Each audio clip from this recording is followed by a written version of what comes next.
Thank you so much for coming on the show with me today, Brian. I wanted to get to know you a little better. I wanted to allow you to get to share some of your story.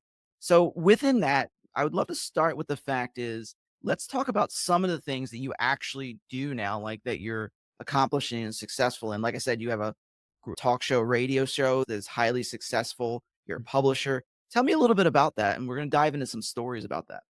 I host a weekly radio show called Success Profiles Radio. I've been doing it since January 2012. So I had my 12-year anniversary recently, and I've got over 500 episodes. And the show is an hour long, and it's an interview show like this, and it's live radio. So there's commercial breaks and there's music and everything, and it's professionally produced. I love doing it. In fact, when I competed in speech competitions in high school, one of the events was radio news announcing, and I fell in love with it after my initial resistance to doing it at all. My English teacher at the time said, I think you'd be really good at this. And so I picked an event where I wouldn't actually have to face my audience, and radio news announcing was it, and did really well. And then I decided to start doing other events where I actually did stand in front of the audience. And by the time I was a senior, I made all state and speech. If it's my temperament, if it's my skill Mhm. set, competed in college, ended up being a teacher for a while. I taught at a 2-year business school in Nebraska for about 5 years, taught public speaking, English composition, and business math. And the commonality was all of those were required courses. And a lot of the students did not want to be in my class. And so I had to make it as fun as possible so that they would want to come to class because they had to have those classes to graduate. Mhm. And I know that speaking in front of other people is a big fear that other people have. So I tried to make it fun. And I realized after a while that if I could teach other people to write, then maybe I should write my own book, which I did in 2009. My first book was about student leadership. And then after a few years, I decided, well, gosh, if I did all that, then why can't I write books for other people and coach them through the process of writing their books? And so I did that. And all of these things synergized beautifully. So I was able to use my radio show as a platform to advertise that I help people write their books, which I do. And I had so much content from the radio show that I had not repurposed that I decided to create a magazine, which is now called Ultimate Achievers Magazine. That's a monthly digital publication. And I invite people to contribute articles every month. And some of my writers are paid subscribers, which is awesome. So that's my business model for that. UltimateAchieversMagazine.com is where someone can go to check that out. But having that platform, I think, creates a really great brand for me because if I help you write your book, you'll probably be at my radio show. I can repurpose some of your book content into magazine articles. And it's a platform that I can help you keep getting your word out. It hasn't been without its challenges, though. And I'm sure you Mhm. probably want to ask me about that. Yeah, absolutely. And as I'm taking notes of some of the things you're saying, there's a few lines of thinking I want to drive down. Okay. And one of the first ones is I love where you started. You said I had challenges, like I had initial like resistance. Hmm. So versus what you do now, which is of course, radio show, you're a speaker, you do those things, but you had initial resistance. First and foremost, where did the resistance come from? And then what were, like, some of the things that you did to overcome those resistant points? Yeah. I think the initial resistance to going out for speech in high school was I was afraid of speaking in front of an audience. I remember one time in junior high, I was picked to recite the Lord's Prayer in front of the congregation, and I forgot it partway through. The congregation knew it, so they carried me to the end. And then the girl who spoke after me had her speech written down and she read it. And I thought, oh, is that how we're supposed to do this? I had no idea. But having had that experience caused me some resistance to wanting to do it again because I didn't want to repeat that moment.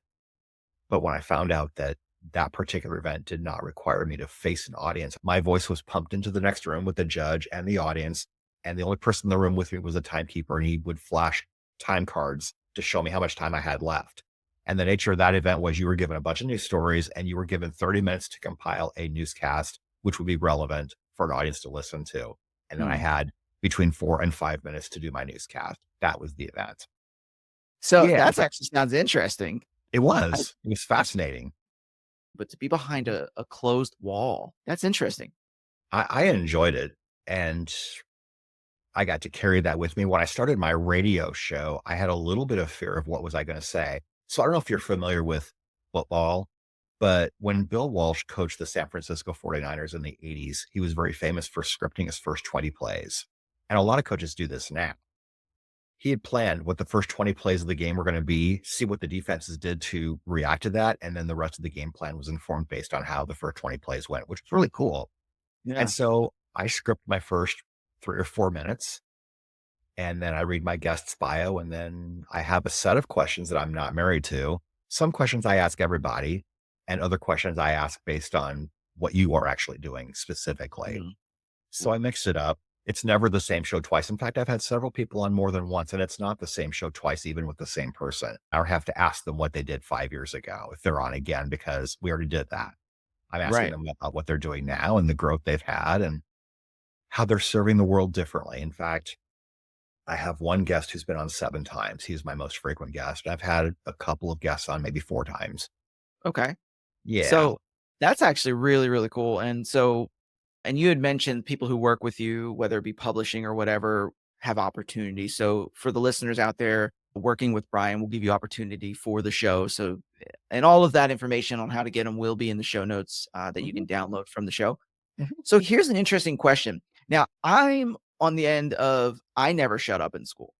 mhm, So I was the kid that was always the bad kid, never shut up, always challenging, which is funny because now I'm on the other end of that of I talk for a living. mhm. Do you find yourself being more on the introverted or extroverted side? Let's start with that question. That's a fascinating question because naturally I am introverted, but I can act extroverted when I have to be. The litmus test for that is when you need to recharge, do you prefer to be alone or do you prefer to be with other people? I very much prefer to be alone when I need to Mhm. recharge. So Very so much then so. Yes. ideal and personality studies. So like I'm certified in DISC and stuff like that. So this is fascinating for me Yeah. because I'm an extrovert. Like when I want to recharge, I go find a crowd. And my wife is massively introverted. She goes find a room with a book. Mhm, So for all of the audience that may be listening who are on the more introverted side, mhm, what would be some advice you would give them in the struggles that you faced on being able to do like what you do? Like some of them want to write books, obviously, but some of them want to be able to mhm. speak and think, oh, I can never speak because I'm an introvert. Because we get all these weird Yeah. things in our heads. What would you say to those guys? Well, it's really interesting. I think if you look at Hollywood, for example, a lot of the most famous actors actually are introverts. And the reason they succeed, whether it's on stage or whether it's on film or television, is they get to play a part.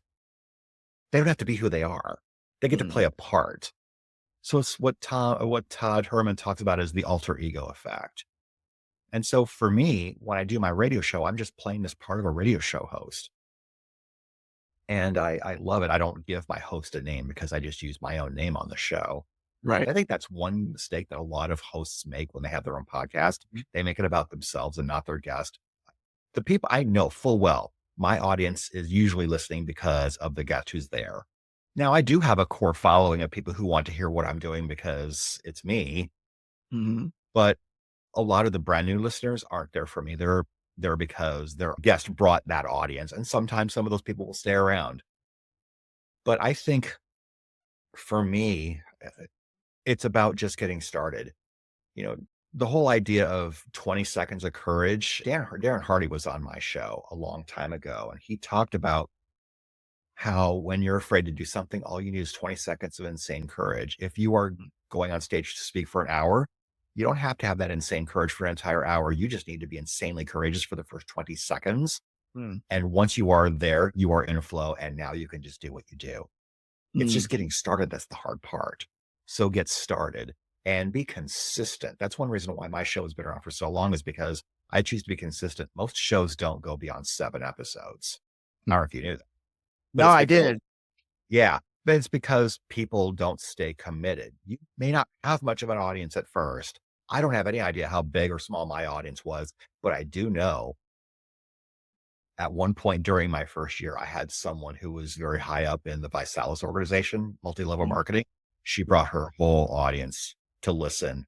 And I had so many downloads that week. And I think some of them stayed with me and some of them are my friends. or Wow. became friends of mine. But yeah, when you have a guest, maybe not necessarily a famous guest, but a guest who's really influential and has a huge following, when that person says jump and their audience does, it can work really big wonders. Wow, that brings up some really cool things. So the line of thinking is, for like my introverted friends out there, Mhm, listeners, just get started, have that insane courage for 20 mhm, seconds, just get over the hump and mhm, it'll flow. mhm. And then in that midst of the thing, the people you bring on making it about the guest. Mhm. There you go. It can unlock audiences and stuff. So that's Yeah, incredible. in fact, in some of my early shows, whenever my guest told a story, there was a temptation for me to tell my own story, not necessarily to prove that my story was better than theirs, but to prove that I had a story just like theirs. Oh, And a wow. friend of mine said, "People aren't listening because they want to hear you tell your story too. Let your guests talk more." Right. Okay. I do that So how now. did you deal that? How did you deal with that? So, like, those temptations to want Mhm, to, whether it be our ego or whatever it is, how do you fight mhm. those temptations, and what were some of the things you were feeling? I think early on, I was afraid of whether or not I could fill the entire hour. And later on, I realized I was so overprepared for every show that I don't have to tell that story if it's not really relevant and if it doesn't add to where I'm going to next. Mm, Because I got my questions, I have them in a specific order, but again, I'm not married to having the questions because sometimes people will answer questions that I was planning on asking later. So I weave that in. I don't, I don't ask that question later as if it's the first time the topic has come up because then it sounds like I wasn't listening. right. And do You you have to always keep it find simple. Mhm, yeah, I love it. mhm, I love a flow in a conversation, so I'm right mhm. with you on that. So then it comes down to, did you find it hard to let things go at the beginning? At the beginning, yeah, because I just I was just so excited about being able to share my story and hope that people were actually listening, but I don't have ego about that anymore. If my guest asks me, well, then sure, I'll share that story. And occasionally they do, but I Mhm, keep on making it about them. And I might share that story with them during the break when it's just us behind the scenes while the commercials are playing up front. So I have a chance to talk privately with my guest, and it's pretty cool too, because then I can guide the conversation where I want to go next. And once in a great while, the guest will say, "Oh, I don't want to talk about that." Okay, great. I will delete the question. mm. So then let's shift gears a little bit, because, like, Yeah. one of the other things you mentioned, and I wrote down, because I'm taking notes as this is, I wrote down synergy, Mhm, because you had mentioned, the Ultimate Achievers Mag. You mentioned, you write books for people, mhm, ghostwriting, mhm. publishing. How did you come to the synergy of all of that? Like, was that like a master plan, or it was just kind of like, oh, kind of just happened as it goes? What was I that think for you? I think for me, certain pieces of the puzzle were revealed to me at the right time. I didn't have this master plan. The show came first. That's the springboard from where everything flows.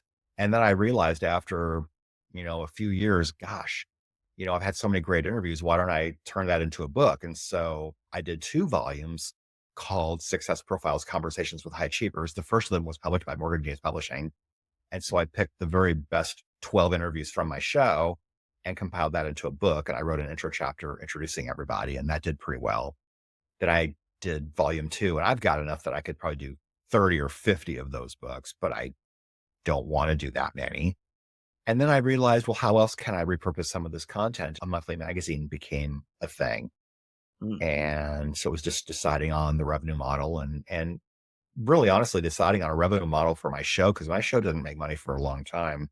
I didn't know how to monetize it. I tried the paid advertising thing, but people are not patient enough to see how that will roll out because in an instant gratification world that we live in now, they think that, oh, if someone hears an ad on the show once, then tons of people will call or visit the site. That's not necessarily true. Even on radio advertising, FM or AM radio advertising, Jake Hiram Levinson talks about this. To go from 0 to hero, someone needs to hear your ad an average of 9 times. mm, But in the 9 times that you hear it, you actually probably heard it 3 more times per occurrence. So you might have actually have heard that ad 27 times mm, without realizing it.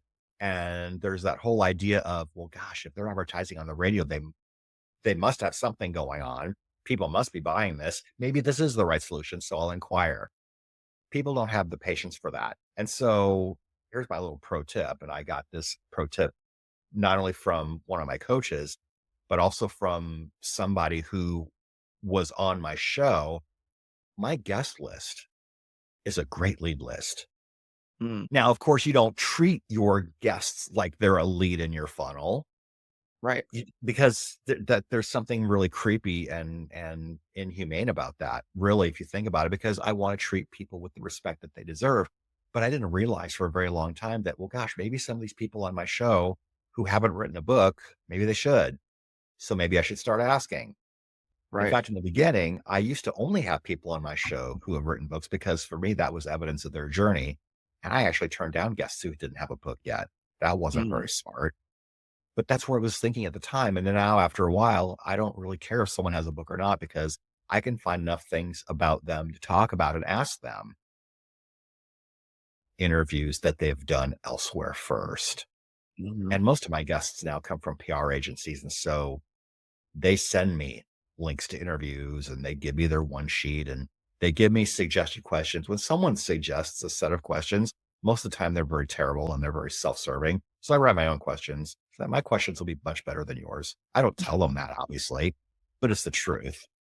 Sometimes their questions are very helpful. It gives me something to talk about. It gives me an arena to dive into and play around in for a while. And I'll ask them questions about their topic. Whether I actually use their suggested question or not is up for discussion. right. But I like to be very creative and I keep it conversational. And it's always about honoring the guest. And if they have something to promote, I absolutely ask about that because Mhm, that's what some people only do media like this when they are promoting a book or a project. In fact, Darren Hardy, that I mentioned earlier, he was promoting his entrepreneur roller coaster book. He only promotes and does shows like mine or like other people's shows when he has something to promote. It's very much like mm, when people go on the Tonight Show. You only see them when they're ready to promote an album or a movie, and then they disappear for a couple of years. And then when they're ready to promote again, you see them everywhere for 2 weeks, and then they're yep. gone. That unpacks a whole lot. That's cool. Let me ask this because this is actually I'm very highly curious here. Mhm, So, like, in 12 years of you doing this, mhm. consistently doing this, how often have you wanted to quit? Never. Never. This is my happy hour. I love doing my show. In fact, I do it on Monday on purpose because most people hate Mondays. It gives me something to look forward to. Nice. So, I am excited that you're at a place where you said, "I don't wanna quit." I love that because so many of us wanna quit. I can't not do this, if that makes sense. That makes I perfect can't sense. not do this. Makes perfect sense. So, Yeah. how did you come to that conclusion? Like, was it that time when you were doing the news and you just found out you loved it and you just said, "I love this, is what I wanna do with the rest of my life?" Yeah, it is. In fact, sometimes what I would do when I was a kid, now this dates me a little bit, but there was no internet when I was growing up. When you were hearing songs on the radio that you liked, you have your tape recorder up to the radio so you could Mhm. tape them and listen to them later. I pretended I was a DJ. I thought that my world in radio would be as a DJ. Oh, wow. Yeah. That's cool. So, you're not too dated. I was before the internet as well, so Yeah. And so, I mean, the idea of doing a talk show never really occurred to me. mhm. Yeah, definitely. So Mhm, so then, alright, so talk show, doing those things, not mhm, founding your calling in life, because, this is one thing that my mhm. listeners, a lot of them will be are Christians, or not all, but most of them. Yeah. How does your faith play into all of this?